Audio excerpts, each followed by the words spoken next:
Hello, everybody. This is the Millennial podcast. I'm Sonny, and we got Kendrew out there somewhere, Hey. and Greg. Hello, hello. Hello. So, yeah, this is the Millennial podcast.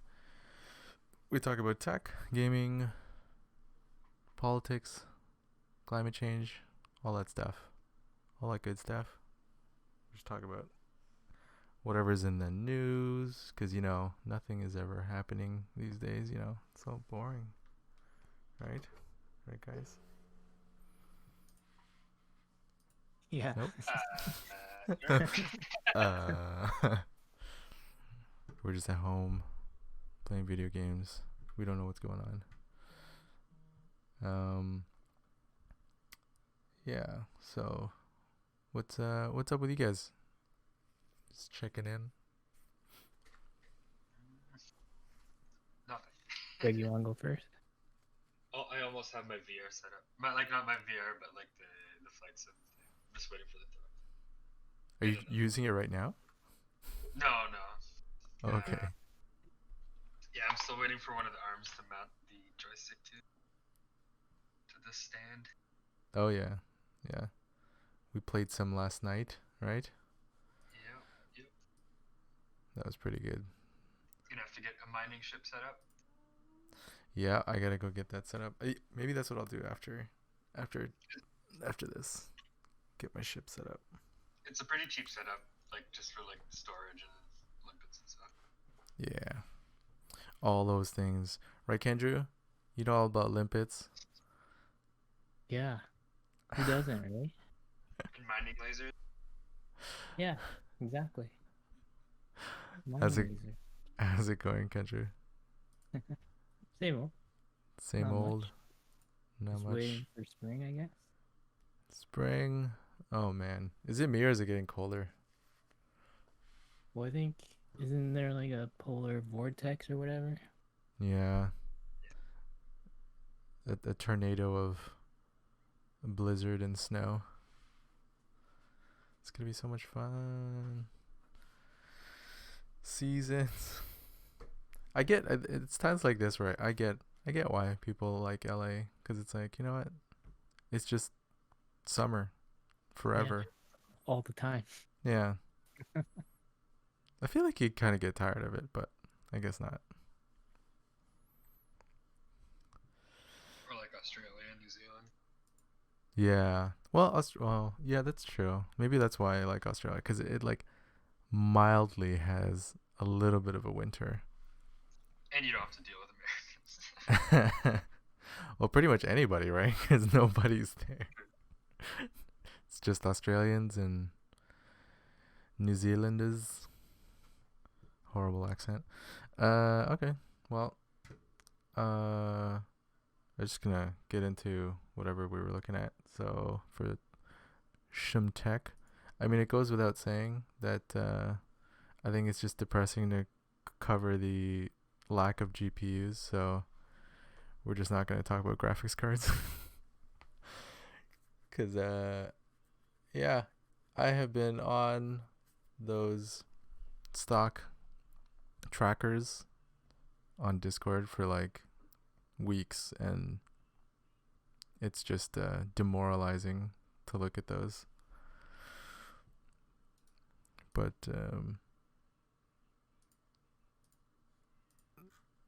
I think Kendra, you linked this for like a home setup. Wait, like for the price of that, you could literally get that VR one that you could probably just make stay in that position. Also, Well, I think ideally you could. How is that keyboard and mouse like? Like, how can you do that? probably like cable ties or something attached to the table thing, That's bananas. or like clamps. Oh yeah, I guess so. Ooh, oh, you could use it for standing. See, what's weird to me is that this looks, is Like it a looks like dentist chair. a dentist chair, yeah, like surgical. I'm like, man, this is some like, this is some one percenter stuff going on right here. It's like Wally. I know.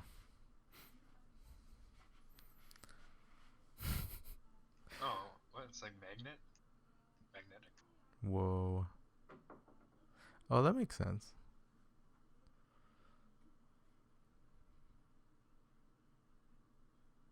Yeah, but I know what you mean, because it's like for this money, You I could buy would. like a few of those other ones. Yeah. Okay, for that money, you could buy a brand new PC with the 3090, the new CPUs, everything. Oh man, yeah. You could buy VR, top of line joystick, top of line throttle, one of those chairs to mount it on, and have money left over for a vacation. When the pandemic's over, of course. Yeah, but what's it like? 7K. It's all USD, right? Like 7K USD. Oh, so that's like 10 grand. That's like 10 Yeah. grand Canadian. It's pretty sweet. But as far as setups goes, man, like, look at that. Oh, these ones, yeah. Oh man, that's I want sick. to get one of those like switch panels, but I don't know if they work in Elite. Yeah, I wonder if they would. It's already hard enough to tell which button that they're referring to in the setting key bindings, whether it's your Okay. left, your throttle, or your stick. Yeah. And then to have all these other buttons, you're like, oh my god. But at least like switches, it's like landing gear up, landing gear down, or like stuff like that. Yeah. But this is pretty sweet. Pretty sweet. Holy cow. Would you, Kendrew? Would you go for if you had to pick a? Kendrick's not even here. I don't need. Oh, is that here? Yeah. Oh, bye, Kendrew. Oh, his internet went down. Oh, that's brutal. I think it's because he was because we started gaming more recently, playing Elite and some zombie games. I think Kendrew, his internet died because he was downloading all the games that we have to play, that we're gonna play. See, with all the like the monitor setups, like you could get VR for the like instead of all those monitors, Yeah, and then use the monitors for other stuff. But yeah. Okay, like and look you at can this. play your regular gaming. Like, how do you play an FPS on that? Yeah. Here, this is one of the stock trackers. Look at this. Asus 3090, $2,500, Canada Computers, today at 4:19 p.m. Gone 4:21 p.m. Is that Is that how much they are, anyways, or is that like marked up? No, this was after the tariff. Mm. So this was it never hit 2,500, but now it's 2,500. It used to be, I think for the same card it used to be like 23, maybe 2,200. But yeah, after the new year and the tariff was put at the 25% GPU tariff from the US, it like, oh man, all the 3090s just jacked up like crazy. Anyways. I can't help but talk about it. Well, we'll just keep going. The show must go on, Kendrew. If you're out there, you can watch us on Twitch. So those cards are only 1,900 Canadian if you convert from like the US dollar price. are only 1,900 in So US. they're 1,500 US. Converted to Canadian, that's $1,900. So we pay an extra like $600. Yeah, it's bananas for sure. What's it called? What is it? What am I going? Like that's why I couldn't justify buying like a pre-built here, just because like the markup, like I'll pay less in duties and shipping than what we have to pay just to buy it like at a store here. Yeah, it's crazy. So if I go to like Like if Newegg.com, it wasn't for COVID, it would be cheaper to literally drive to the States and buy one and pay at the border yeah, that's and still true, have eh? money over. Like that's why it's like I think it's ridiculous here. That's true. Let's see, a 3090. 30. Oh, actually, I can't even look at these prices because they're all marked up. Oh yeah. Oh, it says New Zealand. Why does it say New Zealand? I'm not in New Zealand.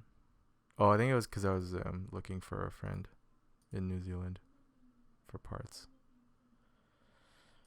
Stay in U.S. Man, it's still crazy.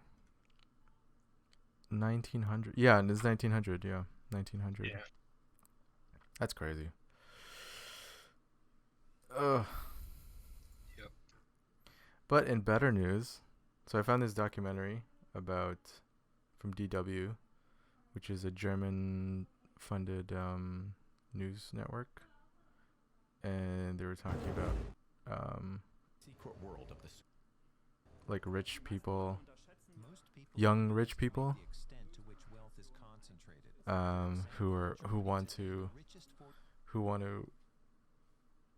invest more in green technology, and because they're younger, like around our age, like what I would assume to be kind of like millennials, around that generation, they're more interested in divesting from non-renewable resources and energy extraction to more green technologies like lithium batteries or wind or solar, but they don't know how to do it, so they like meet up with each other and like try to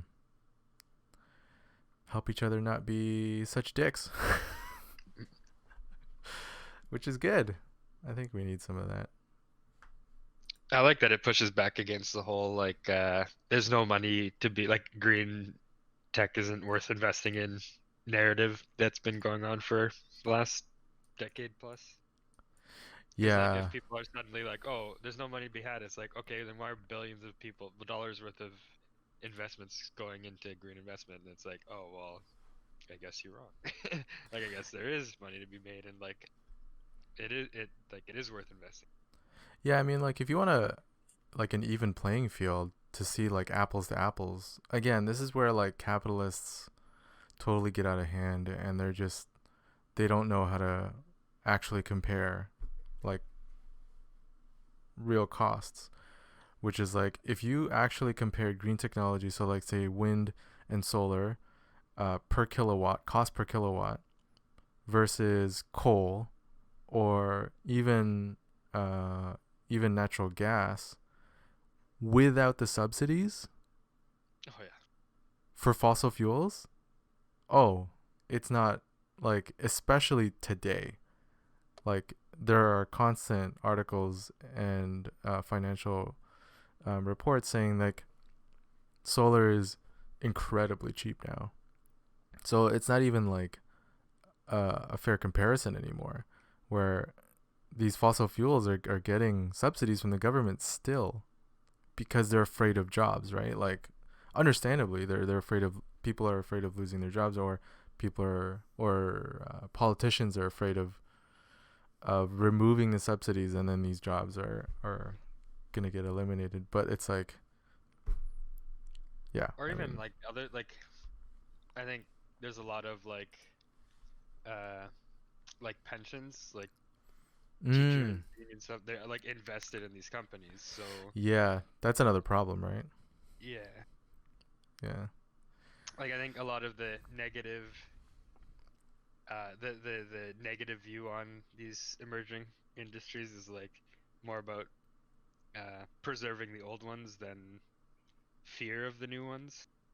Yeah. It's just like, any change is bad in their minds. Yeah. I can understand the fear, but like it's one of those things where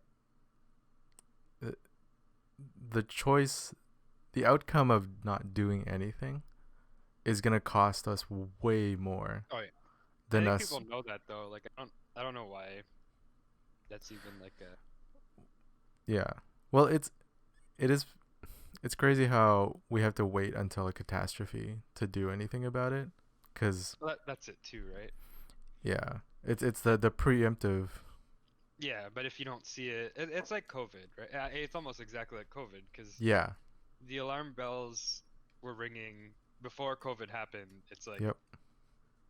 it's only a matter of time before a pandemic comes along, a global pandemic, and Mhm.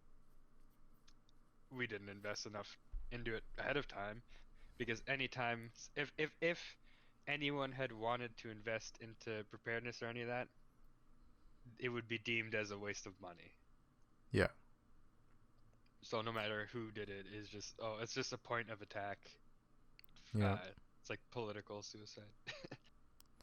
Yeah, which is what's interesting about what's going on right now, right? So, I mean, I guess we could just talk about it since it's the main thing that's going on now, like in politics, where so Biden is now the president.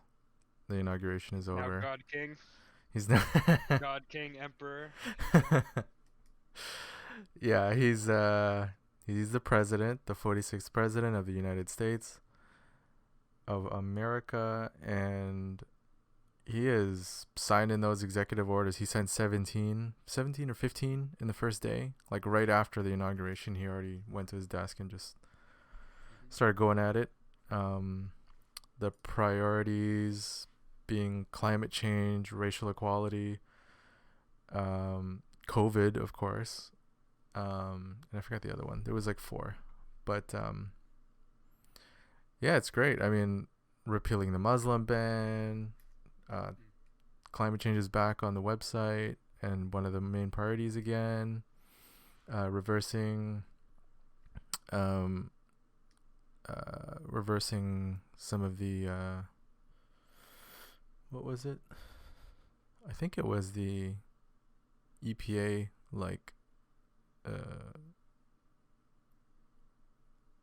because the EPA had like certain restrictions, and then like Trump like removed like 100 of them or something, putting that back on. I wonder if he'll start reporting drone strike casualties because Trump stopped that. Yeah, I know, I've that's talked about that before. that's probably a good idea. It's funny too because a lot of this is surface, and I mean a lot of it is actually really good, but one of the main things I think to like cure us of any, or cure the Americans of any further insanity is Citizens United. Like Yeah. how just like It's just messed up. yeah, it's like that's like the first thing I think should be tackled is like Yeah. election funding, because if you guys just leave it like that, it's gonna happen again. Like Ted Cruz is ramping himself up to basically try to replace Trump as the next leader of the Republican Party and the GOP. It's like it's not gonna stop. Just the fact that you guys are president, or you guys are running the thing for like possibly the next full 4 years, because now the Democrats have the executive branch, presidency, Congress, and half of the House, which is all they need. But it's a very, very thin, if you can call it a majority, because the vice president will break the tie in cases of 50-50. And right now the Senate is 50-50 Democrats and Republicans. So, but what is great though is Biden is the budgetary officer, leader, head? Biden or Bernie? Bernie. Yeah. Both B's. BBs. Yup. Yeah, so that's great. It's going to be interesting to see how much Biden and Bernie butt heads. Because I know Bernie's already still talking about Single payer. single payer, and Biden's just like quiet. Yeah. So Well, hey, now that he's won, Bernie can talk about all he wants without scaring like Y- the reactionaries. yeah, exactly. He's like, I got more power than I've ever gotten before, bitches. I mean, Bernie's got more power than Biden in some ways. Yeah, it's sick. It's so good. I'm so happy. And, Oh, and I think Biden knows that. Like Bernie's a yeah, more popular person than most yeah, of the. for sure. Just witness. I have to these memes from his from his from his seat. Like I love You how notice- he, huh? Did you notice he's wearing the same jacket from his other meme? Yeah, exactly. Like I love how he just sits there patiently and tries to pay attention and doing nothing at all, and he like he becomes a meme overnight. It's so good. Actually, I'm gonna do a little plug, but because we're doing an a nomination for our local MPP, member of provincial parliament, and the communications director, Zane, posted this.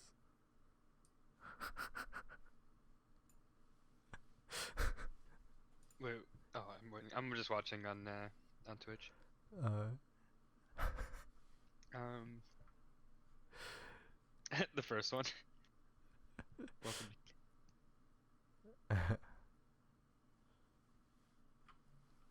Yeah, so this is our MPP. Do you see it? Yeah, yeah. It's our MPP on the right, and then Nice. Photoshop Bernie in. So funny. But yeah.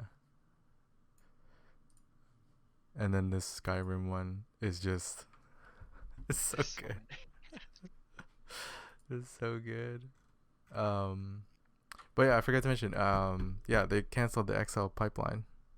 The Trans Mountain XL pipeline. Which, like, here's, I don't know why it's a surprise. Like, can you tell me why people are surprised? Because Obama was against it too. Yeah. So electing Obama's VP, how is that going to lead to a different, like, I don't know. Yeah. It's mostly Albertans that are confused. Well, you know what's funny is if Trump was a more competent political actor and like politician and gamesman, he would have fast forwarded the approval of the XL pipeline on the American side and like gotten it built. And then it would be a lot harder for Biden to have repealed it. You know what I mean? Well, the other thing that bothers me, yeah, for sure. And the other thing too is like, I think the pipeline is mostly just political because like, we should just be refining it here. Like, I don't get Yeah. why Canada. It's like crude oil, right?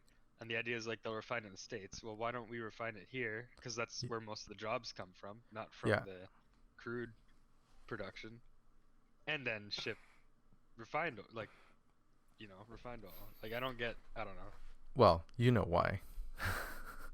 Because conservatives here they don't like numbers.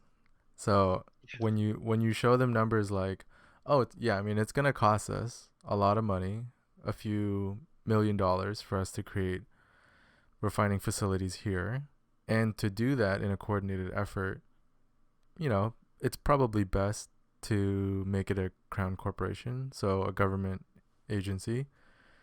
And then they go, oh, the socialist, whatever. So they don't Even want that. without that, it doesn't make sense because it's like you're going to be selling the product that Americans are going to be buying anyways, but in a form that it has a markup. Yeah, exactly. And the fact that once you've built the refinery, it's all profit, right? Like, yeah, the cost up front is big, yes, but then in the future, it's much cheaper. Like, isn't Petro-Canada, wasn't that a government owned corporation as well? And then it got sold off. And I'm just going to guess. I don't even have to look it up, but I'm going to guess probably a liberal government created Petro-Canada under the government, and they're a conservative government. They sold it, like, 100% I know that's purple. exactly what happened to the 407. Yeah, exactly, right. The 407 is just another fucking stupid conservative idea of, I don't know, trying to save money and not thinking about the long term and not actually being good with money at all. Yeah. Let's see, the founding. Kendra, you there? We can't Is hear you. Kendra back? He Yeah. joined. Oh. Oh, he's back. From the dead. He's back. What happened? Oh, my internet just cut out. Oh no. And then, yeah. 'Cause I don't have, I only have 200 megs data for phone. Oh, okay. So I didn't Petroca- tune in. Oh, okay. My apologies. No, it's all good. We were just talking about how so we're at the Biden is the 46th Like, president. Yeah. He's the head honcho. And I make a joke, a dark joke. do it. Yeah. And Kamala is the 47th president. Oh 47th man. president.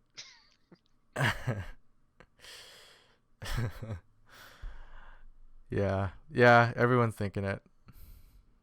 78. Yeah, he is All that matters is he's old. inaugurated.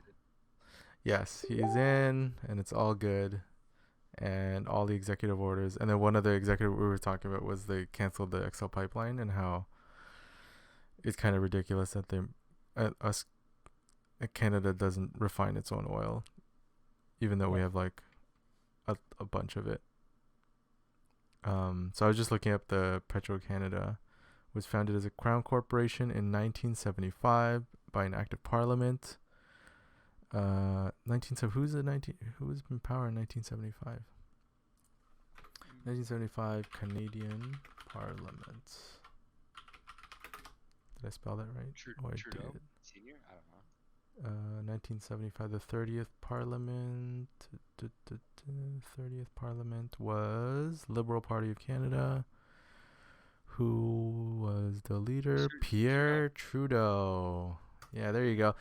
Surprise, surprise. A former NDP politician created a crown corporation for the energy industry. Gee, surprise, surprise. Started operation in January 1976. Blah, blah, blah, blah. PC governments. Okay, let's see. When did it get privatized? In 1990, it was privatized. Okay, let's look and see who broke it up. 1990 Canadian Parliament. 1990 Canadian Parliament. The 34th Canadian Parliament was a progressive government. Prime Minister Brian Mulroney called it. I didn't even have to look it up. Canadian politics is so friggin' predictable. Yeah. Oh, man. Yep. I mean, like, oh, my God. Like, we had our own gas company that could control the actual energy and distribution and refinement of oil. And a lot of this would be smoothed out. But no, we have corporations, Chinese, US, that are taking our oil and giving us almost nothing for it. And Alberta is taking a big chunk of it. And even then, they're not investing it properly and lost most of it. Amazing. Amazing. You see that part about the company became popular outside of Alberta? Yeah, it's like, it's, oh my God. It's annoying. Well, because like it's almost like every conservative in Canada just lives in Alberta. Like as far as like similar to American policy. Yeah. Like they're just American conservatives living in Alberta. Oh, for sure. And they shoot themselves in the foot all the time. Like Jason, what is Jason Kenney gonna do about the cancellation of the XL pipeline? Like, That's it. Like you're done, man. Like Yeah. all your investments are nothing. Like you sunk like $1 billion into nothing. You lost that. Also, yeah, and also it's like I hate the hindsight argument when people were saying this. Like, if you ignored people advising you against doing something, then you cannot make the hindsight argument because you just ignored those people. Yeah. Like, if you listen to advisors or like people who were like there could have been people who for sure were going to work in the Biden administration that knew this whole time that was part of his plans, and it was obvious because Obama was against it too, Yeah. and Biden defends everything Obama did no matter what. So Yeah. it's just to go and go, oh, let's spend $4 billion. Like, I think it's more. I think a lot of that stuff is politicians giving handouts to their friends or people who will benefit Sure. them. Because let's do it this way: when you pay 8 million, whatever, 10 million for drawing up plans for like say a power plant, because Mhm. that they don't pay that back. Like if the project doesn't get made, they keep that 10 million. Like Yeah. that's it. Those contracts are made in a way that even if they provide no service, they still get paid because that's what the contract was in the contract, and that's wrong. It's a huge issue. Like Trudeau, like Justin Trudeau buying a pipeline, like that pipeline. It's like there was so many people being like, no, that's not a good investment. Like the people who are running it were in debt. Like you just saved their asses from a terrible investment. But the thing is, I'm saying is like he could have known that, or Kenny could have known that, but you can't. You need that $4 billion to buy favors with these companies. So. Well, Jason Kenney had to fund his war room, his energy war room. Remember? Really? Yeah, he like made this like war room, which is like the budget was $30 million, partially paid by paid for in part by revenues from the emissions levy his government was bringing in to replace the carbon tax. So he took the money that people paid from paying for oil and carbon emissions and then put it into an energy fund, which would then promote more burning of fossil fuels. I guess we could, we talked about this in Discord, but if so, $30 million, he basically stole $30 million from taxpayers. Yep.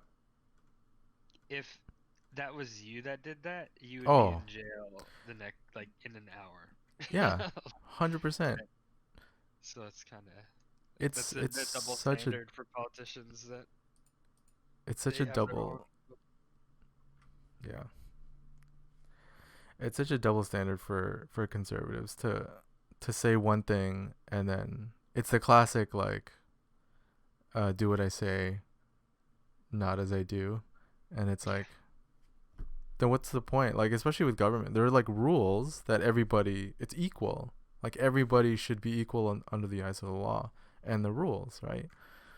But well, they should almost be held to they should be held to a higher standard even than the civilian population. So it's not it's just completely reversed.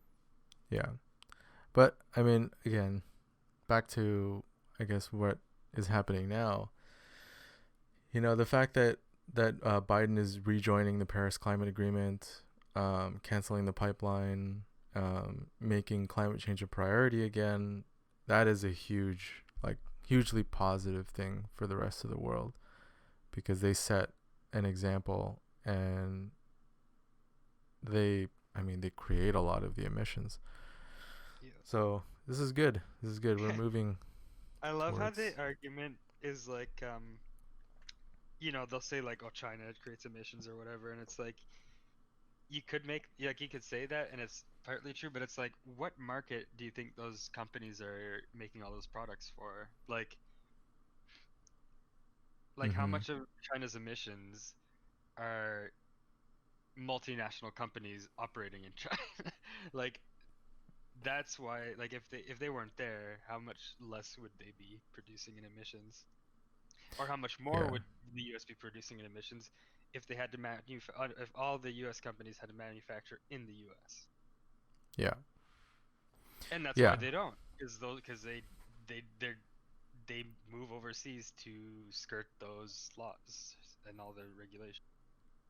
Yeah. It's such a it's such a hypocritical thing because so many companies in the Western world are like, yeah, climate change, and then it's like, and then they just buy products from China in en Yeah. masse, and you know wages and working conditions that would never be acceptable in Western worlds, in Western Yeah. countries, but they have no problem But it helps buying it. them, yeah, it helps their profits, so they do it. Yeah, And like, exactly. but that's also my problem with like it's Americans usually that like complain about other countries' defense spending not being enough. And it's Mm-hmm. like y- the only reason that you like the only reason that the US has a presence in those countries usually is for its own benefit. Like it's not like, oh, you wanted to make sure Latvia is safe. It's like, no, you want to make sure that Russia doesn't get there so that your companies can keep making money in that country. Yeah. Yep. So, if anything, those countries should spend less because it like anyways, it's like they're Yeah. not deserving. The U.S. isn't deserving of that, really. Yeah. It's, it's like Oh man. if it's a tiny country, a tiny poor country in the middle of nowhere, the U.S. wouldn't give a shit because there's no profit to be made from it. Yeah, exactly. So And then locally, we have this our premier Doug Ford says that there is no reason for Ontario to offer paid sick leave. So that's yep. nice. I think he just was like, you know what? I don't want to win the next election, and I'm gonna make sure of it now. And then he's just, ensuring that doesn't happen. Yeah. So COVID's like, I think the lockdown, what are we, halfway through or something? The current lockdown. Yeah. Um the cases are starting to go down, is it? Yep. Yep. In Ontario. And people are also getting tested less, but that's still, if they're at home, that's still good because they're not spreading it. Yeah. And like one of the things that's really annoying is like how uh you know so there's this push for paid sick leave, right? So like people who are sick, and we're talking like everybody, so that includes like nurses who are directly in contact with people with COVID and may have contracted COVID, may actually have positive are positive for COVID, still working because they can't get paid sick leave. Do you know what? Did you hear what the customs agents in Ontario decided? So like when packages come from overseas, they get searched by border services. Oh, really? And there Yeah, was a that couple makes sense. Yeah. infections at the at their facility at the airport, Mm-hmm. and they all walked off the job, every single one of them. Nice. So, oh shit! I just realized that I have shit coming from overseas that might take relation to this. So the way it's set up is like one more week. Canada Post isn't allowed to like that stuff is all before it even gets to the postal service. So Yeah. there's no like workaround for that. Oh, okay. But what's interesting is like there's also COVID cases at my brother's plant at Canada Post, but I heard they're not about that. walking off the job or anything. And they have a Yeah. stronger union than the customs And they're not walking off? Nope. Damn. They didn't even really tell them who had COVID. My brother just knew because he's like doing health and safety, and like someone wasn't coming in, and their Jesus. husband had COVID, and it's like, oh, okay, you put two together. That's terrible. And then all the people that worked with that person get nothing. Like, it's not like, oh, you may be asymptomatic, or like we're gonna wait to see if you test. It's like, no, they don't. Most of them wouldn't even know if they could help it, if Canada Post could help it. That's terrible. Yeah. Yeah, that doesn't. I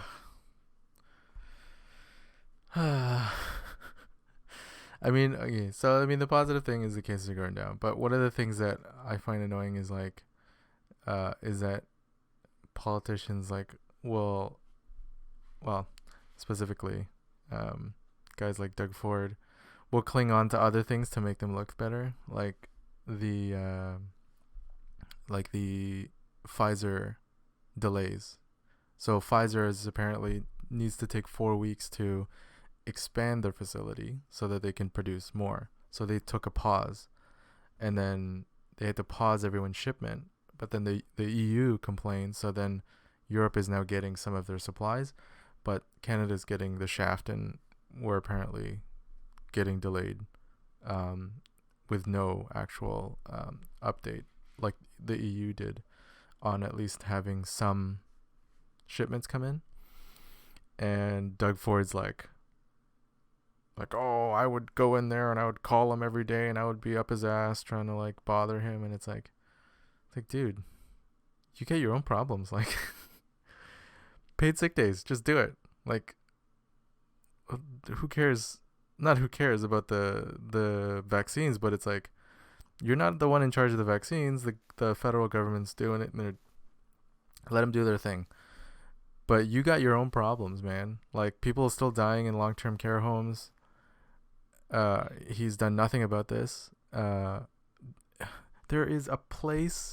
are buildings where people die the most. How have you not solved this? Like, how does that place not get? And remember, this was part of his campaign when he got elected, was to like quote unquote fix this stuff, right? Yeah. Like address the shortcomings in healthcare, and then it's like, then when he wins, it's like, oh yeah, no, I'm not even gonna do anything about that. Yeah.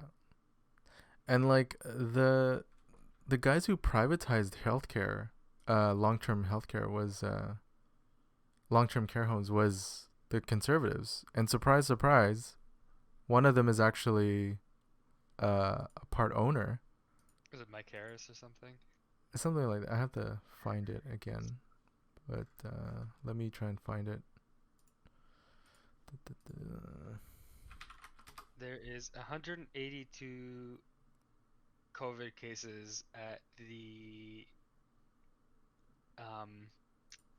Canada Post depot in Mississauga, where they take all the international packages. Oh my god, that's terrible.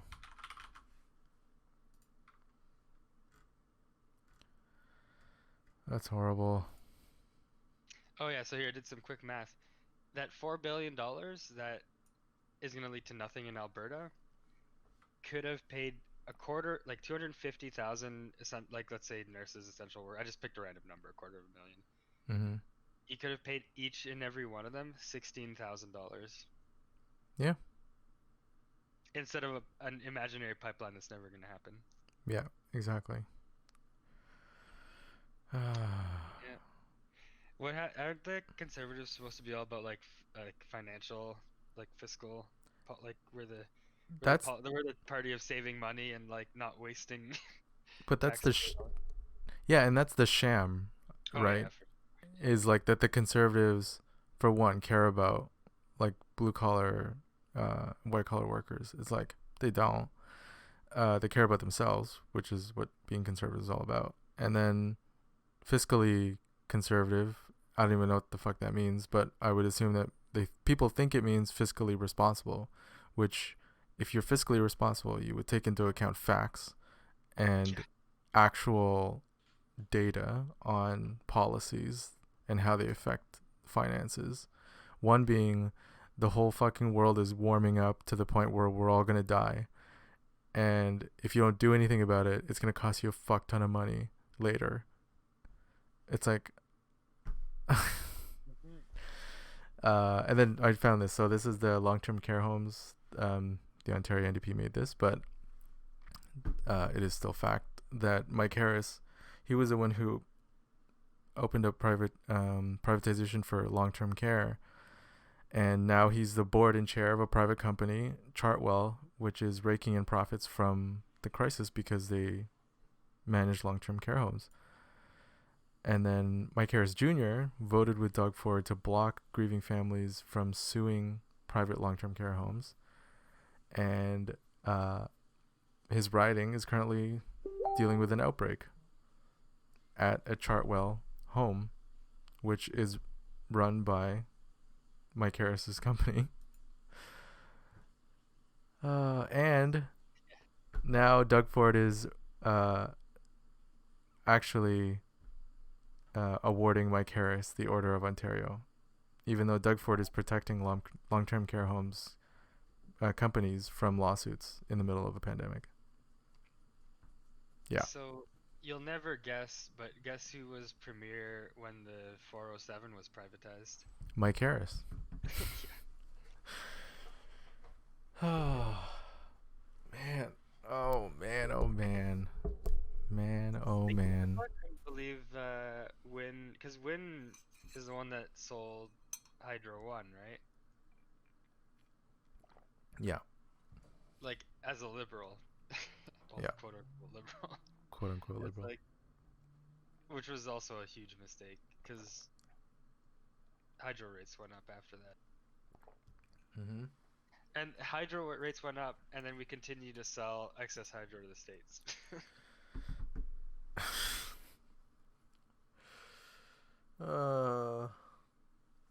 Yeah.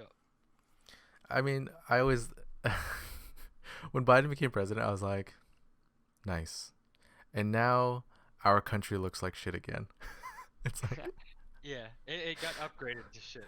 yeah, I yeah, mean like the U.S. in general, but like I don't know.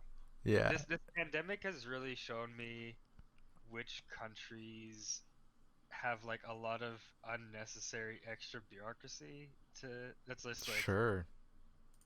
because like all this mixed messaging and stuff. It's like I know Australia gets some of that and like New Zealand, but overall not like I don't know. Or Well, like even like Taiwan and Korea and stuff. sure, yeah, yeah. Well, I think one of the things is like our proximity to US and that the bleed over of like political ideas, and like that was sort of I mean, like look at the premiers. There's like a bunch of premiers that are like majority conservative power now in their provinces. And what did people expect to come out of those? You know? Yeah. Like for some reason people voted for them thinking that life would get better for them. Yeah. But it's also like they get elected with a minority amount of people, just the way it works here, right? Where you have to win. Like, you can win like 5 million people's votes, but the 2 million people that live in the rural ridings, just by sheer having more ridings than the inner city, they win because that's how you get the seats, right? Yeah. So, I guess I think our equivalent of Citizens United would be like proportional representation. I think. Of Like where seats are given out based on a percentage of how many people vote for them. Oh yeah. So you mean like it would be a good thing or good thing? Like I mean Yeah. like our equivalent of like Citizens United being need to be reformed, or like Right. their equivalent of electoral reform for us Yeah. would be that, like Yeah. voter reform. Which is why the conservatives and the liberals don't want proportional voting. Well, Proportional Trudeau was all representation. for it, and that's why I voted for him the first time. And Yeah. then he was like, "Oh yeah, I don't want that anymore." And I was like, "Yeah, okay, well then you don't want my vote anymore." Yeah, exactly. Yeah. Yeah. But I mean, yeah. I Because that Yeah. would benefit the NDP more than anything, I think, in this entire and not just Totally. the NDP, the Green Party and stuff. Because it's like, Sure, yeah, yeah. you're telling me like 5 million people could vote for X party, but if they're in second place in every single one of those ridings, they get 0 seats. Mm-hmm. Yep. So it could be 15 million, and that still apply. Like they still get 0 representation. Yeah. Oh, Nelly. So, I mean, we got work to do, but at least the neighbor down south is not a complete psychopath anymore. So that's good. Yeah, but there's still people that believe in all the nonsense. Yeah, that's true. We still Yeah. gotta deal with that. And there's still the whole like the things that led to Trump even getting elected. I think it's only gotten worse. Mm-hmm. Although I don't know. I guess Trump being such a shitty person kind of helped shine a light on that. Yeah. Yeah, I mean the stark comparison between Trump and everybody else. Yeah. Did you like? Yeah. Pretty huge. Like Biden made a whole speech without saying, "Oh, the right's bad." Yeah. Like right wingers bad. We need Proud Boys bad. Like if it was Yeah. Trump, he'd be like Antifa, leftist, yeah, like all this Yeah. other. Like it's dumb. Yeah, I think. Yeah, this is good. This is good. We're hopefully Mr. Dougie starts to look like a real piece of work compared to Biden. Yeah, true.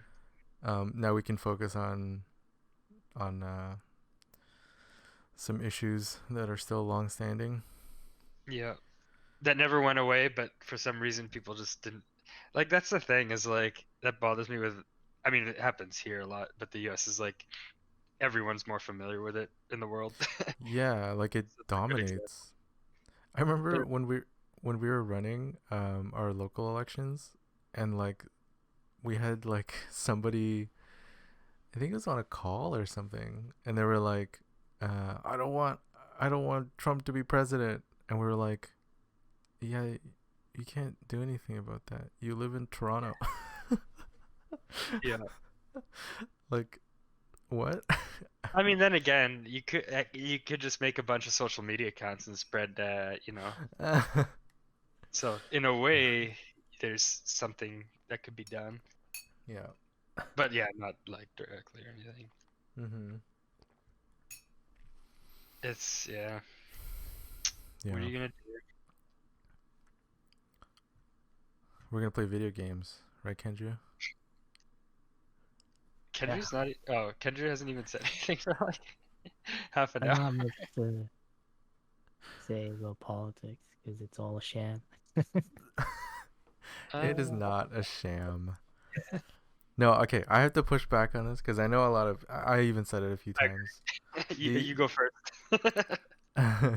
No, I'll prepare my the whole idea of like, especially our generation, right, and like the younger generations being like politics is a sham or like politicians are corrupt.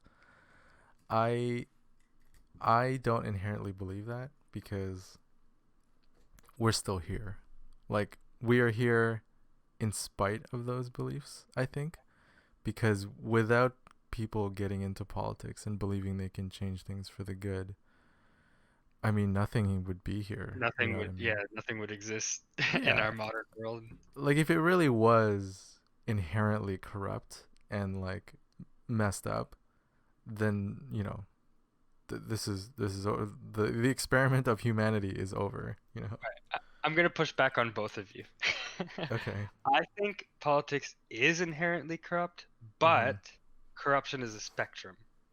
Mm. Like, there's a difference between speeding running a red light or stealing a candy bar, and then taking $3 million in taxpayer money for your company.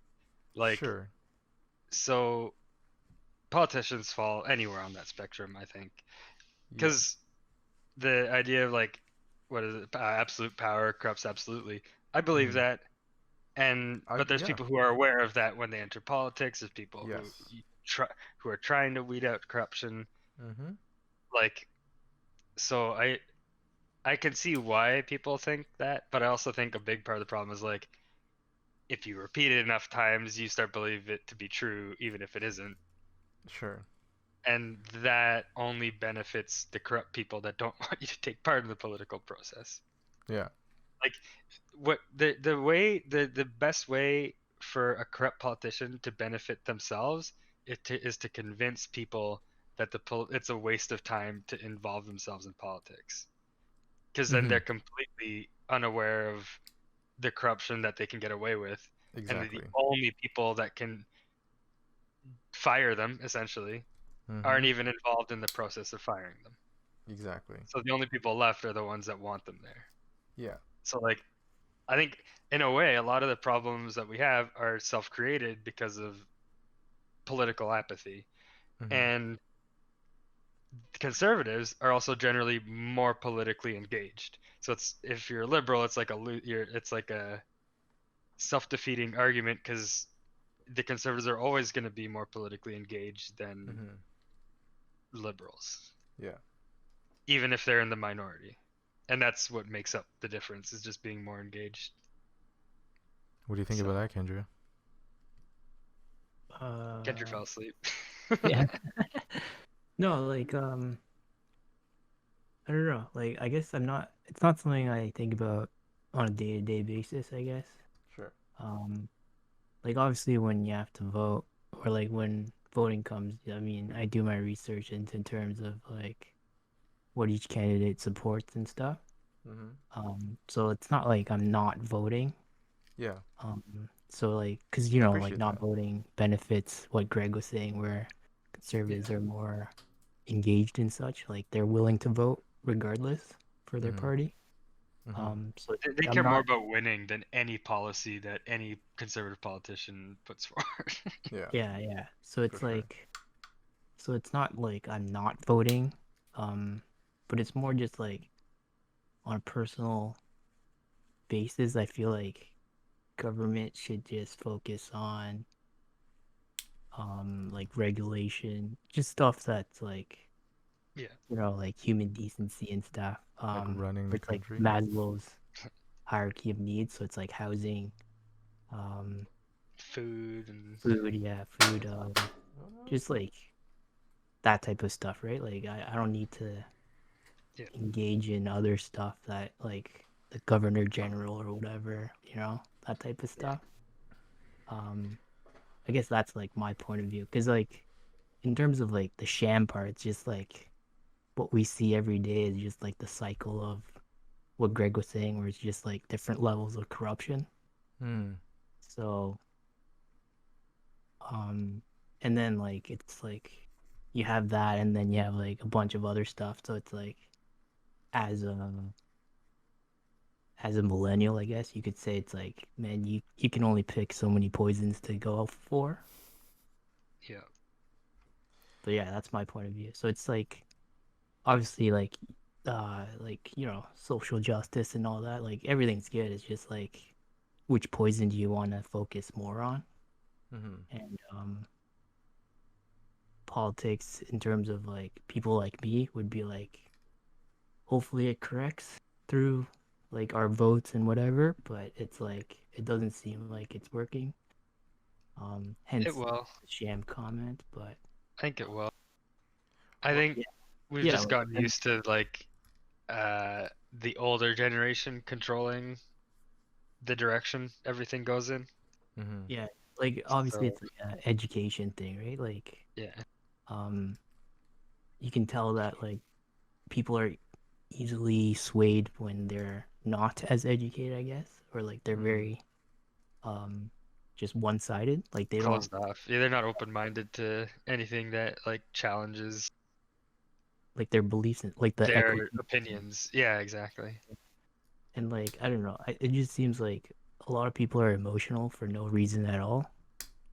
Um, and What do that's you mean by usually that? what drives choices and decisions in life. So What do you mean by emotional about nothing?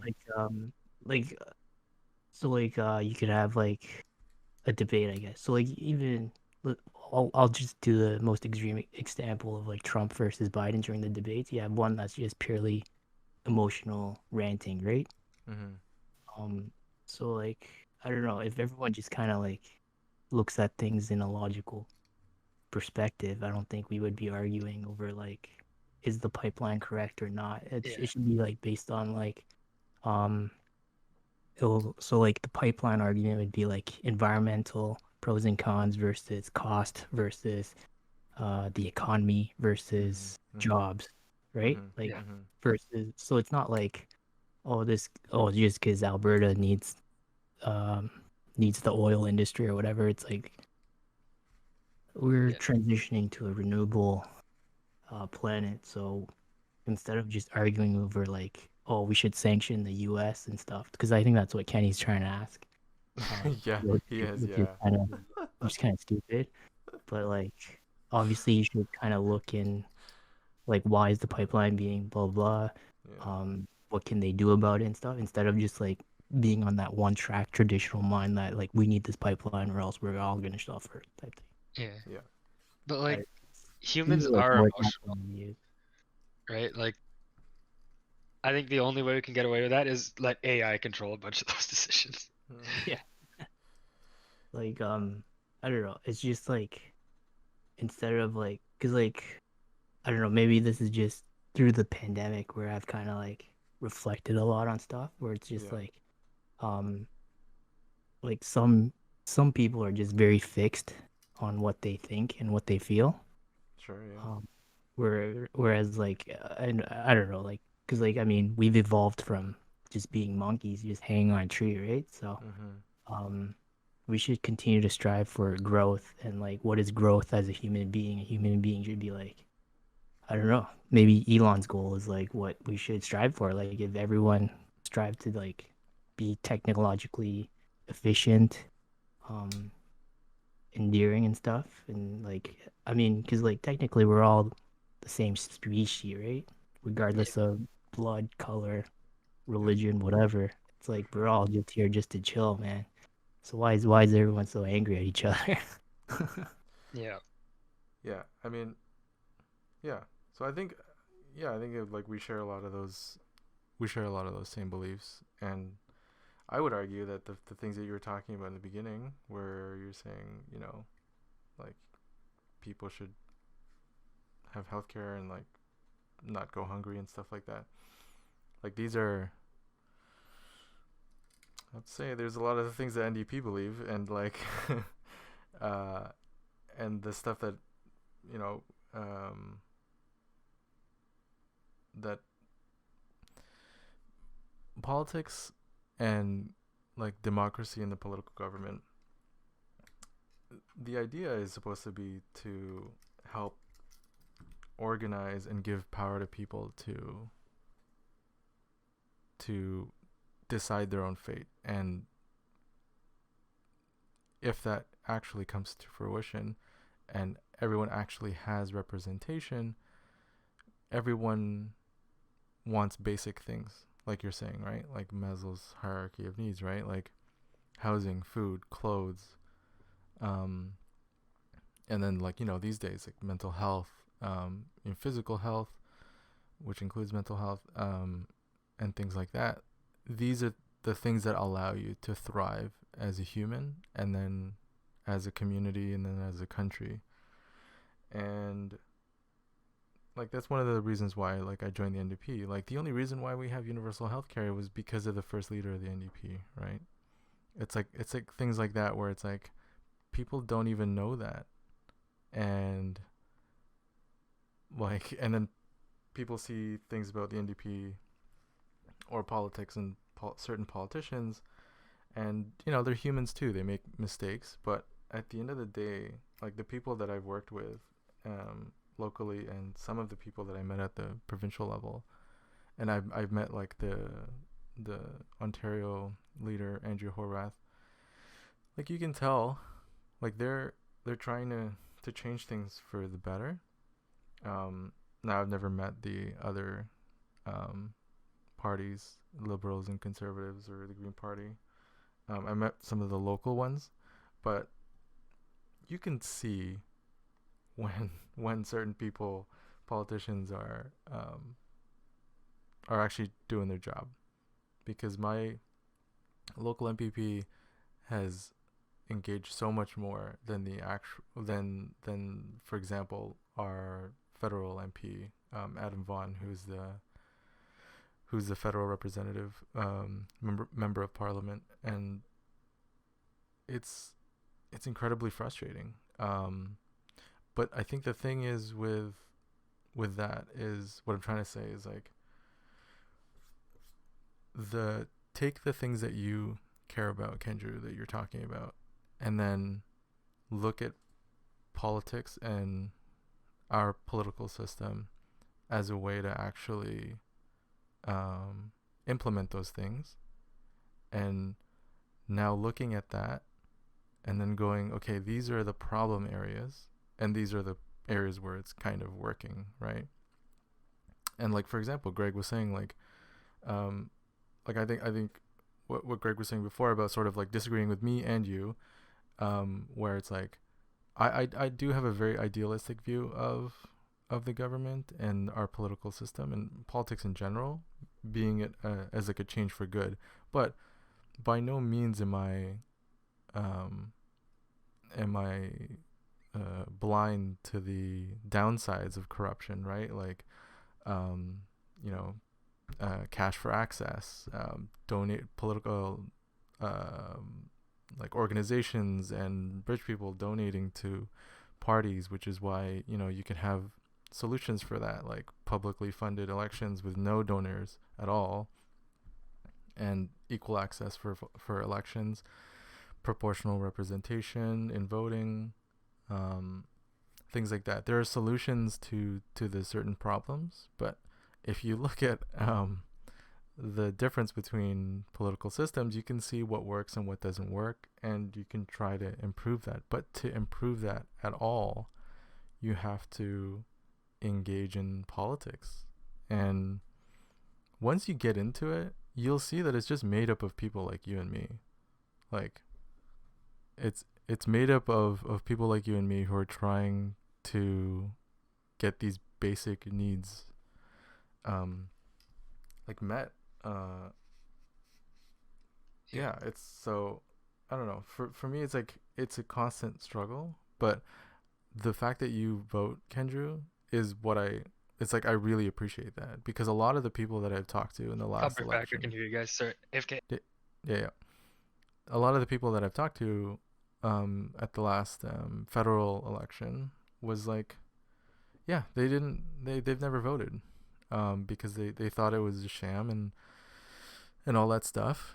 But the thing is, once you vote, you're literally being counted, and all of the parties are able to see those things and try to address, oh, we have people who believe in us here, and they voted for us assuming that they looked at our platform. And when you look at the platform, not only the platform, but what they've done before, you'll start to see like the differences. Like, I even talked to people when I was canvassing door to door, and they were like, oh yeah, I do want to vote NDP. So I was like, oh, that's great. How did you learn about that? Oh, they're like, oh, they looked online, they looked at the platforms, they looked at the history of the parties, and you see that like the NDP have pushed and fought for people's basic rights this entire time. Like, that's all we're trying to do. And the thing is, when people stand out, like, for example, we have a policy for equality and representation for and members for specific local ridings, like equal men and women. Mm-hmm. That's like a big thing for us, because a few years before, at these like provincial and federal like conventions where like thousands of people come together from all over the province and the country to meet up at an NDP convention, a lot of them are white. They used to be. And the thing is now you see more people of color and more indigenous people, and that didn't used to be the case. Now, can you say the same thing for the conservatives? Like, you can't. Like, they like they try and throw in and have like more representation for women, but it's like these are, you look at what's going on in the actual party itself, and you can see the differences and what who the honestly who the good guys really are that are like keeping this thing alive. Like, the NDP has so much less money than the other parties, and we get so much done with that little money.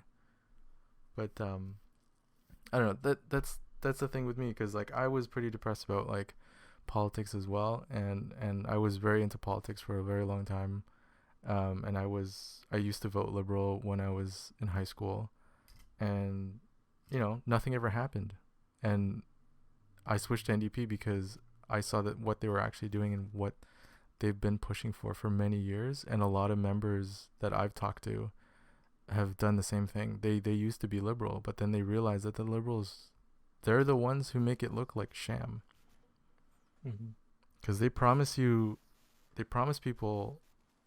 stuff that like makes sense, but then look at Justin Trudeau. You look at proportional representation. Yeah, like he part of promised his platform.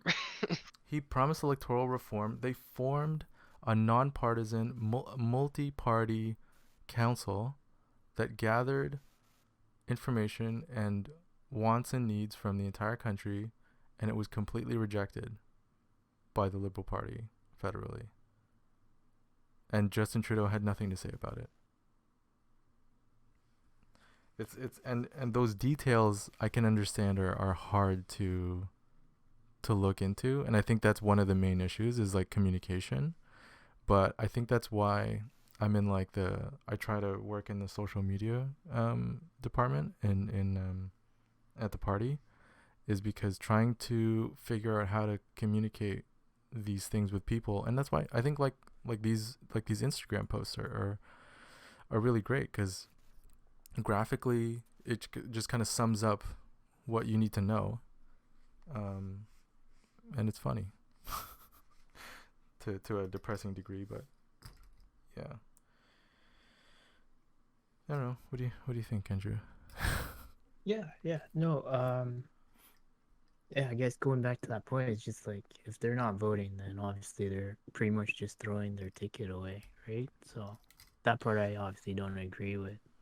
Yeah, which is why I appreciate it, because I do know a lot of people who don't vote at all, and it's like, triggers me so much. Yeah, I mean, what do you expect to change at all? What's that? Especially if they don't vote and complain, then that's like that's just contradicting each other, right? So yeah, that part I don't agree with. I guess when I said sham, I guess it was more negatively, there was a more negative connotation to it. It was more just like, it just seems like cycle always continues type thing. So obviously, like, we have a lot of work, or you have a lot of work, I guess. I was like, ooh, are you joining? Yeah.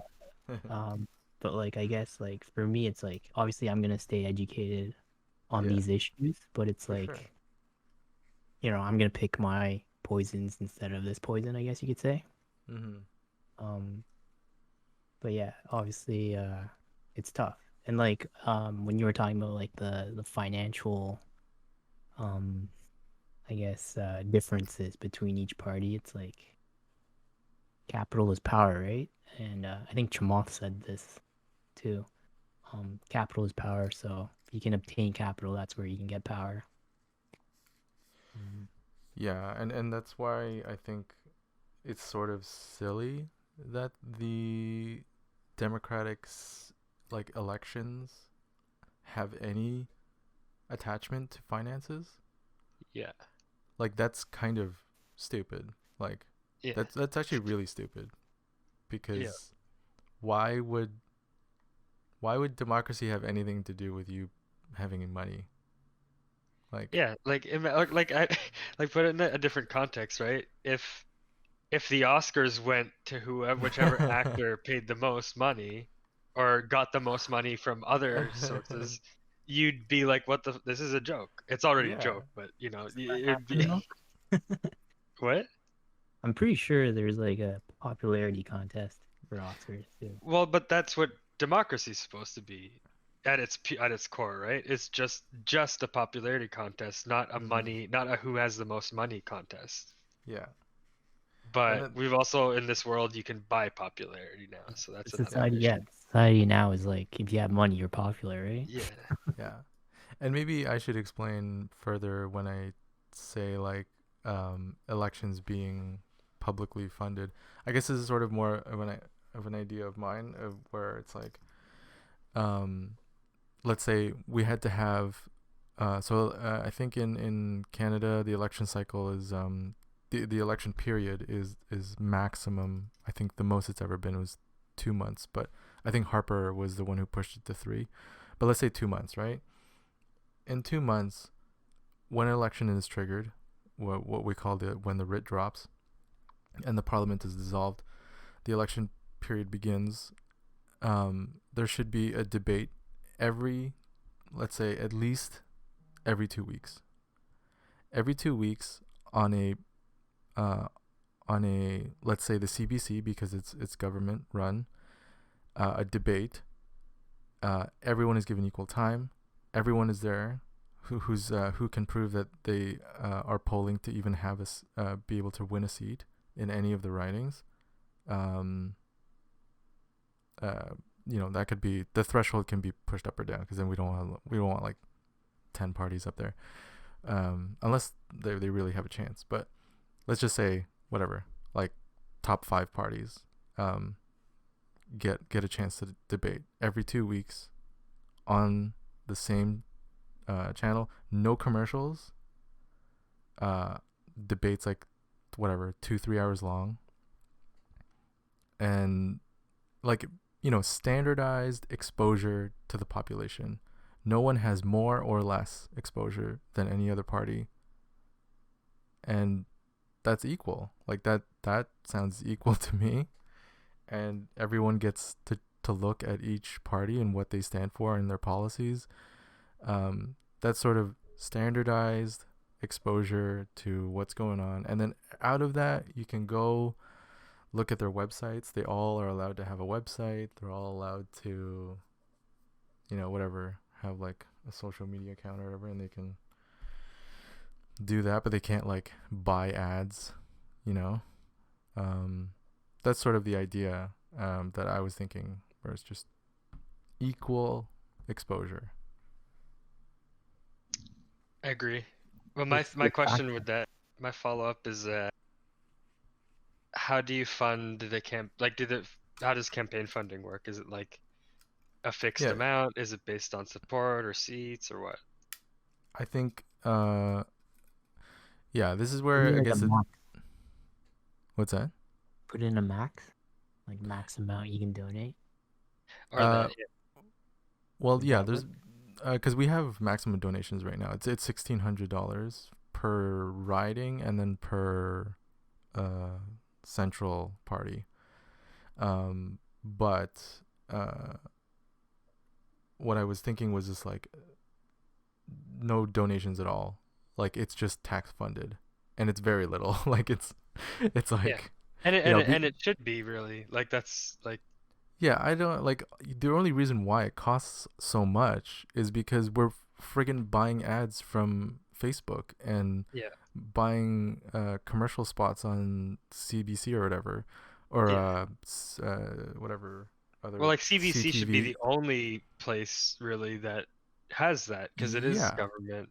it's a government agency Yeah. organization. It's like we have the capability to do this, guys. It's just do it. Like, but the conservatives don't want that because they have the most money, so they can buy the most ads. Yeah, and they need it. Like that's like that's the only way they can get like that when you're talking before when it was like about representation from different communities.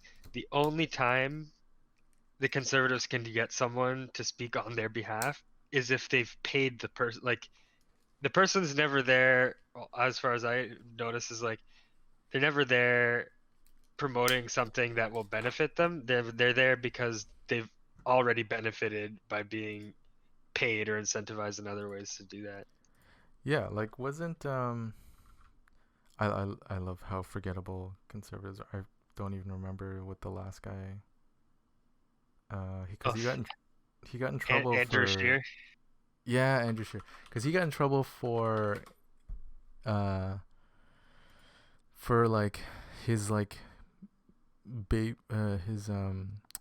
his kids like high school was like it's like being paid for or something. Like the perks that this guy had, like even as a conservative, if you're giving money to the Conservative Party and you're expecting that money to be used to like push your agenda or something, I don't think you want it to be used to be paid for this guy's groceries. You know what I mean? Like I can understand giving him a salary. That's fine. But he literally had like uh like like budgets for like specific things, like his kids like dance lessons or something. I forgot. Oh my, I have to look this up. But yeah, it's like stuff like that where party funds. Tory fired after approved use of party funds for sheer children private school. Yeah, it's like this is the kind of stuff that we could completely avoid this stuff if we had people not being paid to basically just be given all these perks. Yeah. Because then we're sort of changing the incentivization of being the leader of a party, right? Like, I start to think, oh man, it'd be pretty nice to be a leader of a party. Like you get paid pretty well, and it's like that's not I don't think that should be the incentive for being the leader of a party. Exactly. But you also have to. Oh, you cut out. But then there's the other. There's more incentives than just the financial incentives, right? Yeah, that's what. Yeah, exactly, right. Like, yeah. I don't see. When you talked about like Facebook ads and stuff, what I don't get is why any political ads. I don't even think politicians should be allowed to have Twitter accounts or social media. Like I actually like if you're in politics in my ideal world, you have access to cable net. You can go on any network you want and tell them your platform to their millions of viewers. You don't need to have the outreach that comes with social media because that comes with a whole lot of other baggage. Yeah.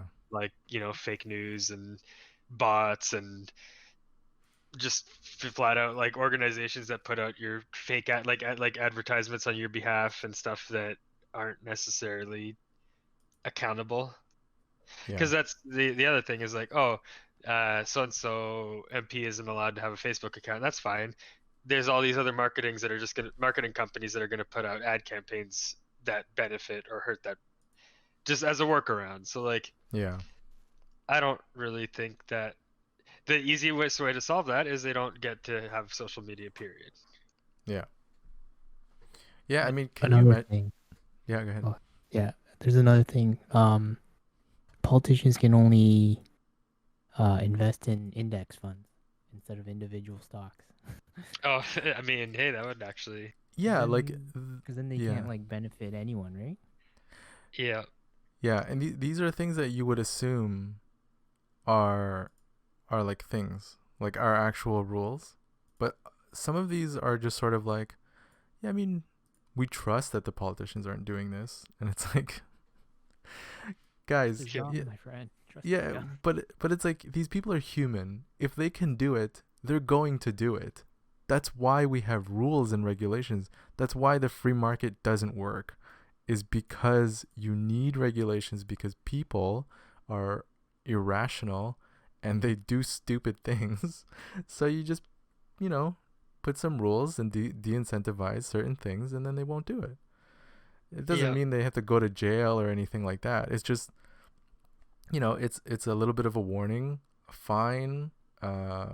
They're just not allowed to do it at all.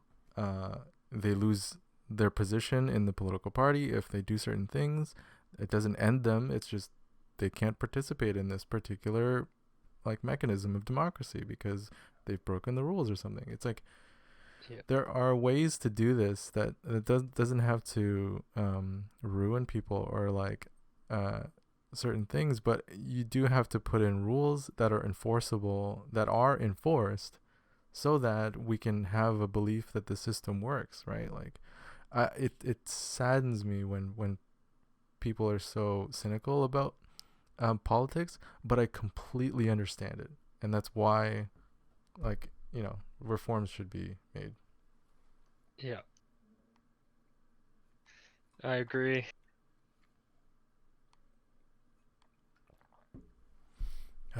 Okay, I'm done my spiel. I'm gonna get in trouble for this, but whatever. I'm always afraid. See, and it's funny because like I'm afraid of like certain things I say, but it's like I'm not gonna get in trouble because I don't work for the conservatives or the liberals. Yeah, exactly. Yeah, I mean it's honestly it is really awesome to be part of the NDP, because some of the like the stuff that we talk about, it's stuff I think about all the time, where it's like, man, paid sick days, what the hell? And it's just like, you know, you look at their like their posts, and it's like that's what we're talking about, is like trying to get like paid sick days to happen, because these are priorities that we think about. Yeah. But Like, yeah. that's the ultimate hypocrisy with conservative. I mean, not, this is like the extreme, but it's like you can't you can't say like, oh, I don't want to benefit the working class, and then at the same time complain about people that live in poverty. Mm-hmm. Because it's like whenever, if you hear a conservative person ever complain about homeless people, it's like, it's weird that you also are against any policy that helps the like, Yeah. that triggers me so much, because it's like you're the cause. Like, if you view that as a problem, then you're part of what's causing the problem. If you don't also like okay, like COVID, for example. Like, I get that there's been a lot of like mental health issues on the rise and stuff. Yeah. But the people that are the conservatives, at least, and even liberals that are complaining about the most, coincidentally happen to be the people that a year and a half ago would never have wanted to do anything about it, don't view it as a problem at all, and don't want to spend a single dime addressing public health or mental health issues. Mm-hmm. Yeah. So it's like, you know, like it's fake. It's fake. Like, they don't actually care. Yeah. They It's only like they fake care. outrage. They only care because like it's bursting their bubble that they live in, their little fantasy bubble where they Yeah. can isolate themselves from all that stuff. And Mm-hmm. this is like penetrating that, and they're like, "Oh, I want that to go away."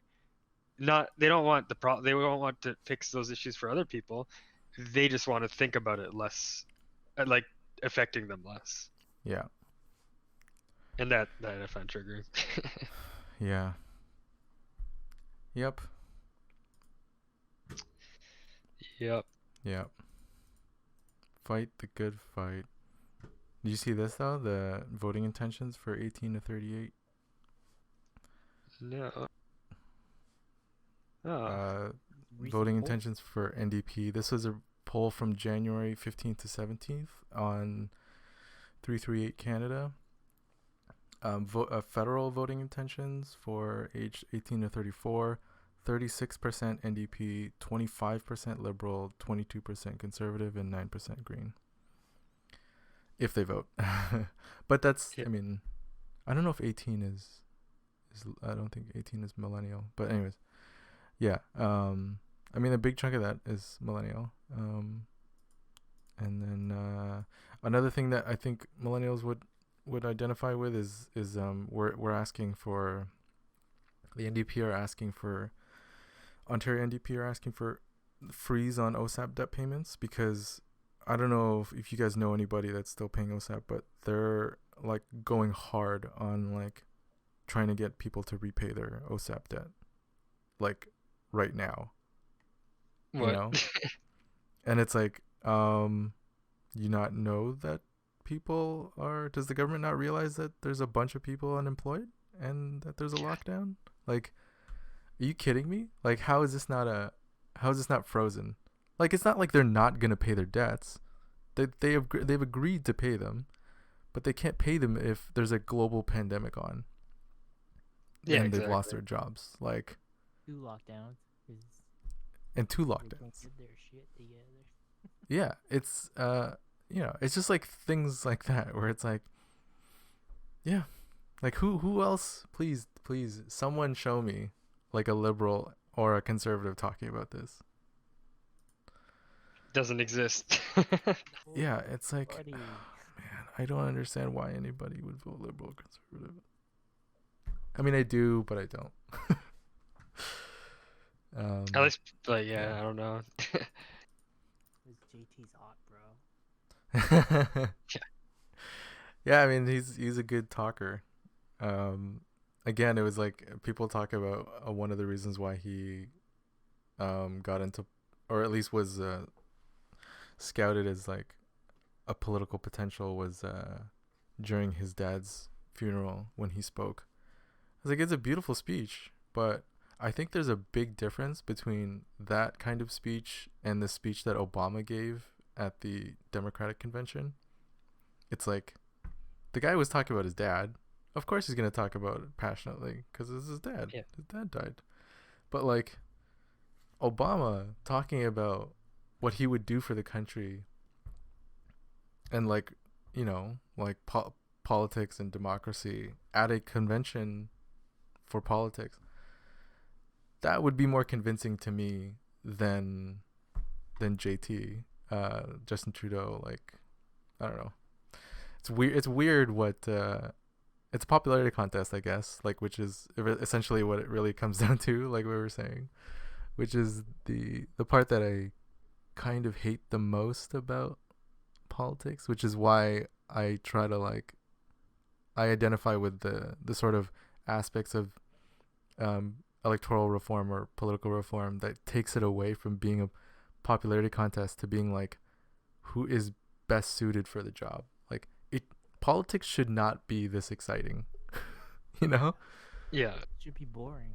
It should be boring. And I think that was the funny thing about like Biden being president. It was just like, I want politics to be boring again.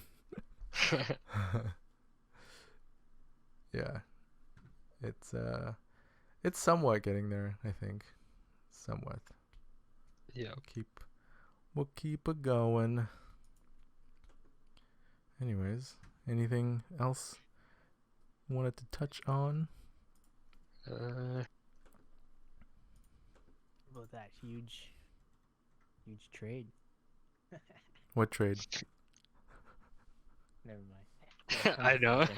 I mean, I know what you're trying to do, Is it- but is it- I don't know what trade you're talking about. Yeah, what trade? What trade? Winnipeg Jets sent Line and Roslovic for Pierre-Luc Dubois. Crazy. Damn, that's nuts. Yeah, man. I'm so excited. Yeah, that's the right word. Crazy. What is happening to the world, huh? I don't know, man. There's a pandemic. Biden's president. They have What a else is gonna happen? they have a ghoul for president. Yeah. Uh, Come on, Jack. Uh, good stuff. 330 I don't know. I'm doing my Joe Biden lines. That's it. I Yeah, do that's not more. bad. Oh, That's yeah. not bad. It's I just the gotta do two. more. Yeah, I gotta do more impressions. Come on, Jack. Come on. Come on. I mean, come on. Come, come on. Come on. It's Okay, no, just I don't like, know. We're just going like Italian. yeah. Come What else is on. good? What's any good new shows that you guys have been watching that are like popping? Not Oh, really. What was I watching? I was watching something.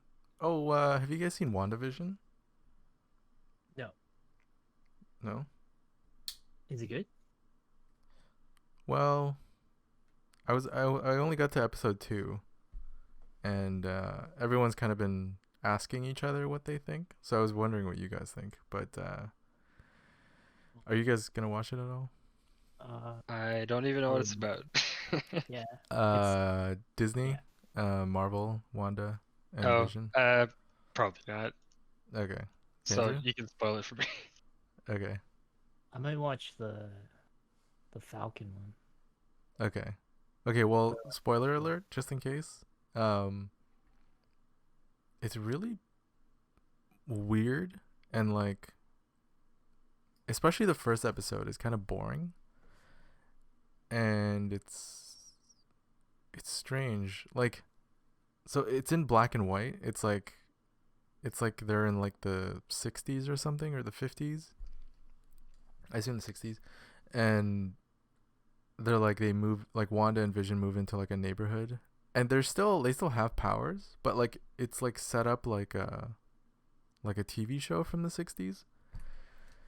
So it's a little weird, and you're Yeah. like, I get that, this is happening. I can see that, but like, it's sort of like a shtick that goes on too long, and you're like, oh, this is kind of charming, it's cute, and then you're like, wow, the whole episode's like this. And then the second episode, yeah, the whole episode's like this, and you're like, I mean, I get it that something is happening and it's odd and there's something not right, which, first of all, it's in black and white and they're pretending like it's the 60s. But it just goes on a little too long, I think. Cuz you're like, I saw these people in color fighting Thanos, like Yeah, true. What are they doing now? yeah, it's like they're just like pretending to be like normal suburban couple, and you're like, okay, why is this 2 episodes long?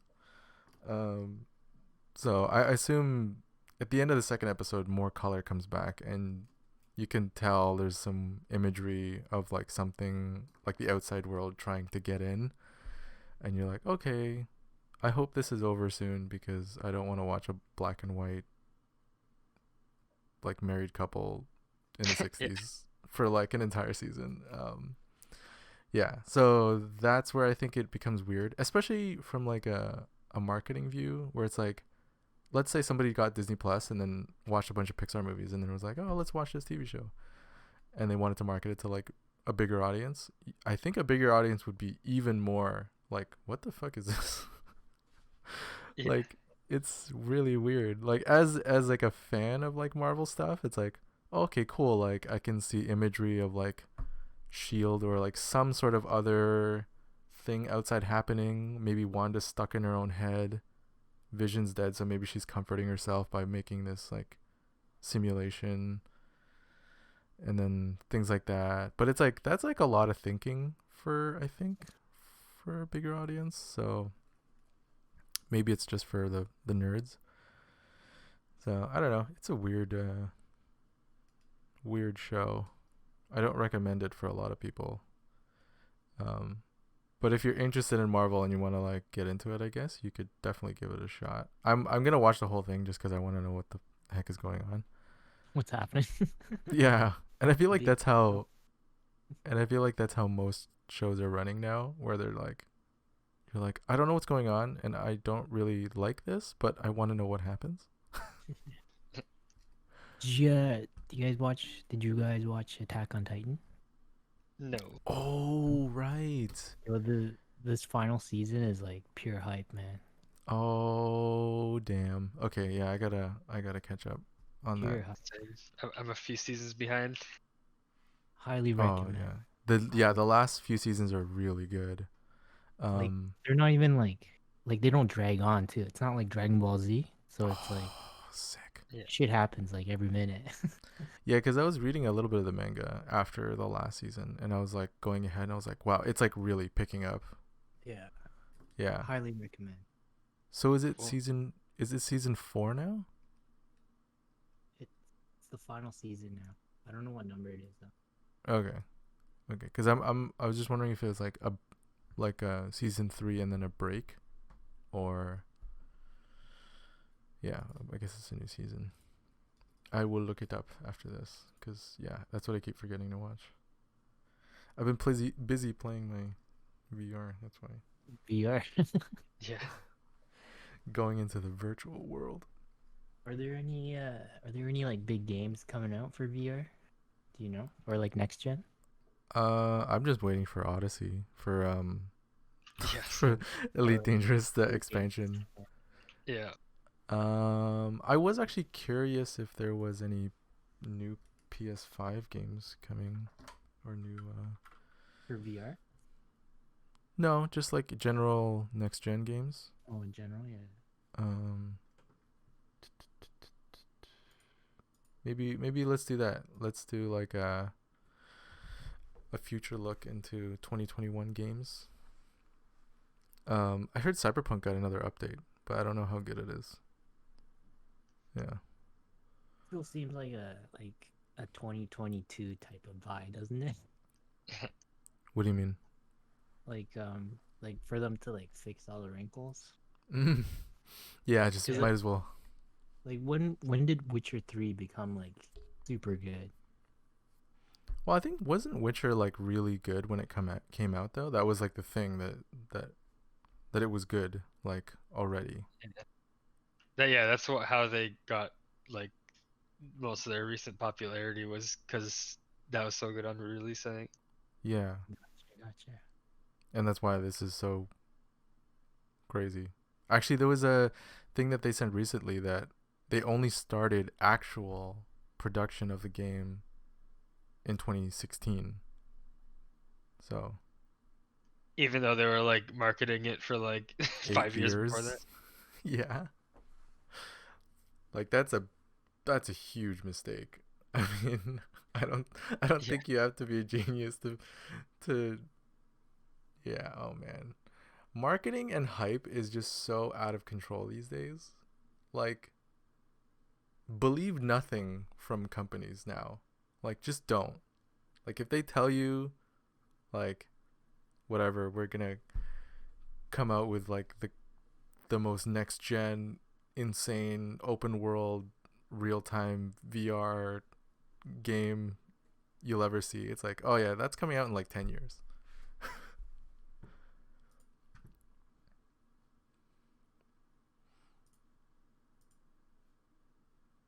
Do you guys have like a game that you're like looking forward to? Not just Elite Dangerous getting updated. Yeah, I was gonna say, I was like, more Elite Dangerous. Like even Cyberpunk, I wasn't like, because I looked at like the games that I played over the years, and most of the games that I like most are games that I stopped playing for no reason. So like not because there was a new game that I wanted. Mm-hmm.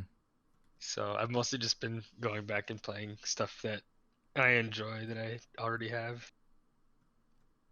Yeah, I feel like there's a lot of like remastering. Like I'm looking forward to the remastering of Mass Effect 3. Like Oh yeah. I actually really am excited for that because I do want to finish that, and I did like that game. Yeah, I'm trying to think of any. Let's see, 2021 games.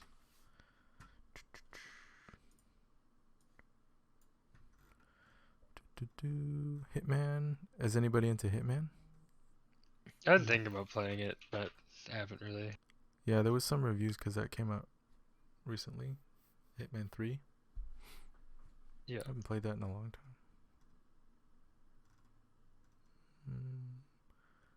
Godfall. I'm looking forward to Dark Tide. Dark Tide? What's that one? That's the Warhammer one. Dark Tide. It's like a 4-player co-op Left 4 Dead style type thing, but it's like in Warhammer lore. Mm. So it's like Oh, is it- Vermintide, Greg. But Oh, nice. but like a modern shooter ish. Yeah, like Warhammer 40K. Yeah. Oh, this is cinematic. I hate. Oh, this. Oh, okay. They have gameplay. Okay. Why is it so bad? Fuzzy. Yeah. Oh, it's because it was streamed during the Game Awards.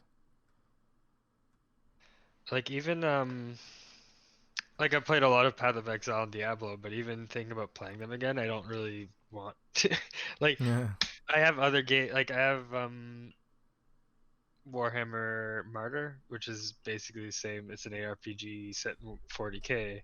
Mm-hmm. So you get guns and chainsaws and stuff. So that sounds a lot more fun than the stuff I've already played a ton of in Path of Exile and Diablo. Yeah. Yeah, that looks cool. I'm actually trying to play more shooters. That's why I was actually, I don't know, that was kind of fun when we were playing. What were we playing last night? State of Decay. State of Decay. Okay. Yeah, when you left, Kendra, we were like talking about like how many other zombie games there are. It's like Greg was saying he already played like 20 of them or something. I went So through my many. Steam library. Yeah. Oh, yeah, that's what I'm excited to play Back for Blood. Oh yeah. I do want to play that one, so that would be sick. I will get more excited for those games when they have modding, like mod support. Because once you play a lot of it, like the maps start to get kind of stale, Sure, and yeah. like the weapons and stuff. But then you have like the community created content that's Yeah. often a lot better. Yeah, I think that's the thing is like, I don't know, the longevity of some of this stuff, especially Yeah. the shooters, I think, that aren't like story driven, is like these multiplayer community like co-op play, and then like modding, because that just Yeah. extends it so much more.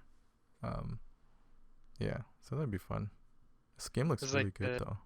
the best map that I found on Left 4 Dead was the Lord of the Rings maps, and those were just modded, like just for mods. Yeah. Can't wait. I want to see Kendrew take out some guys again, because I forgot Kendrew's pretty good at FPS.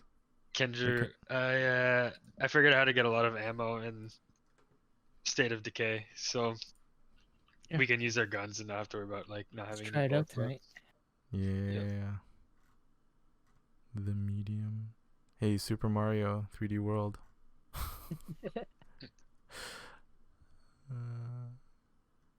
Hopefully the new Battlefield is good, because the last one wasn't that good. Didn't like they do a spin-off, and like there's a bunch of people who were from EA, and they're making their own multiplayer now. Forget what it was. I'll find out. Yeah. Is it gonna be a modern Battlefield or I think it's historical? I think it's more futuristic, Okay. but yeah. Far Cry I 6. don't think they've announced many details yet. Okay, yeah. But yeah, It's Far like- Cry 6 is coming out too. Yeah, Far Cry. Oh sweet. I got it for free with my video card. Oh, hello. I still haven't even redeemed the code yet for it. Ignoring you. Right. Keep flexing. Ignore that. Should probably do that before it expires. Yeah. What was I gonna say? Oh no, oh yeah, it was just because you mentioned video cards. I was like, You checking the price? yeah, I don't know. I'm just Checking. checking the tracker again. Oh, hold on. We got a 3070 in St. Catharines that was there at 5:59, and at 6:01 it was gone. Yeah.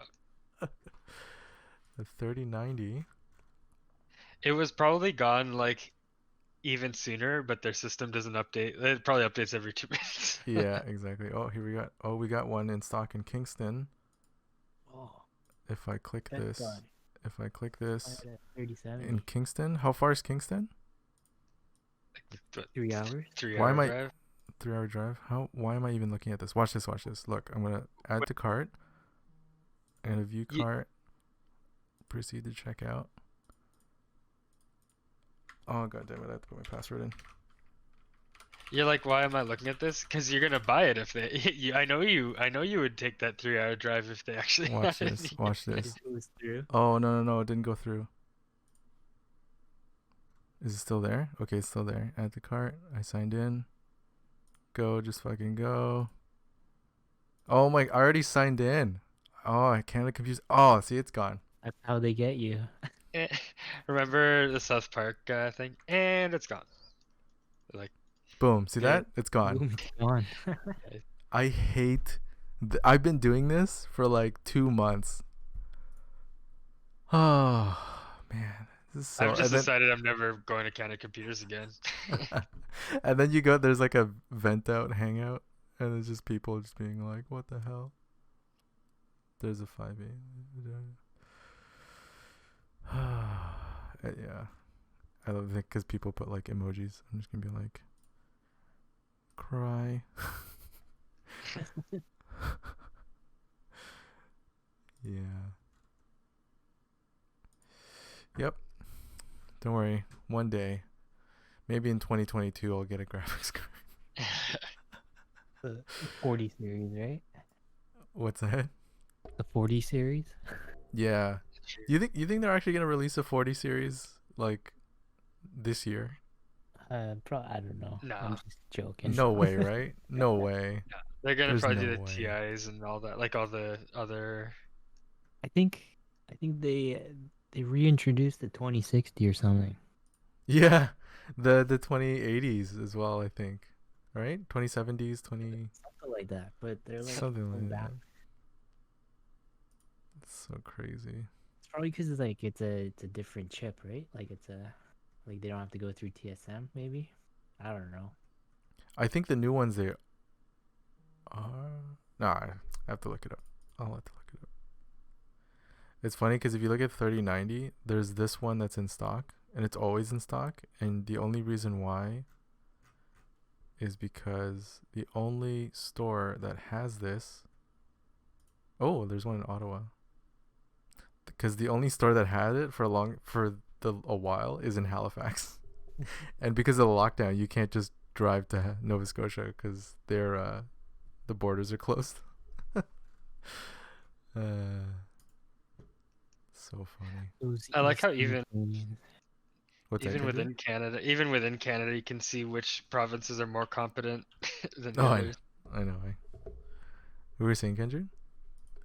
No, I just went those Eastern Canadians being Oh, yeah. so smart and stuff. Or I could get this, guys, an external GPU. I don't know. Nice. Pretty much the same Well, price. Wait, why don't you get like you could get like a pre-built that comes with the card. Like you said you wanted to build like another thing for like mining or something, right? Well, I wanted to build here. I'll show you the. Because like if it comes with the new cards, then you just swap the card, you use that new one for mining, and then take the card it comes with and put it in your PC. Yeah, this is what I was thinking of building. So I already have this. I already have my Radeon 7, which I'm gonna use for mining if it doesn't die from me using it right now. And then the box I was gonna build it in is this really awesome mini ITX box called the NR. It's the Corsair, or no, sorry, the Cooler Master NR200. It's a really sick computer case to build in. Let's see, like what's a good image? Oh, Sonny, how about business proposition? What? How about so whatever the cost of that thing is, I'll pay you that price, and then you got 2 rigs to mine, Huh? and then we'll go 50% on it or something. Wait, so you just you just start mining and we'll fund the Yeah, we machines. fund the rig, right? We Yeah. fund the rig. You guys Yep. are funny. You guys are funny. Well, It's the I more don't rig, know. the more you mine, right? It's a lot of work, man. Well, no. The annoying thing right now is like, so I'll show you my Bitcoin. So this is how much I'm at right now. This is my unpaid balance. This gets paid out. Well, maybe we should end the thing first, right? You want to end the thing first? Okay, sure. It's up to you, right? No, it's Sure. fine. Like people can look at it. It's fine. It's not like there's any. You can't see my wallet or anything.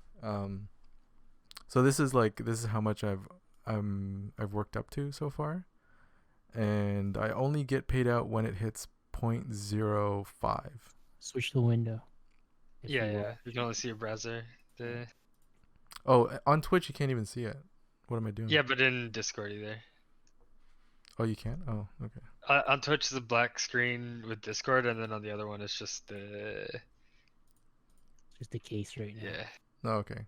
Okay. Well, we'll just end it right now anyway, and then I'll just show you guys later. This was our podcast. It's episode 8, I think. In the tank, in the Yeah. bank, or all that. Take care of yourselves. You guys are awesome. There's the Twitch and the Twitter, Facebook, Instagram. Yep. Like, comment, subscribe, all that jazz. Okay, bye. Say bye, guys. See you I guys. thought that you just did. Right? Like I thought you just had final call. No, you guys gotta say bye too. Okay, they said bye. So bye. Bye. Bye.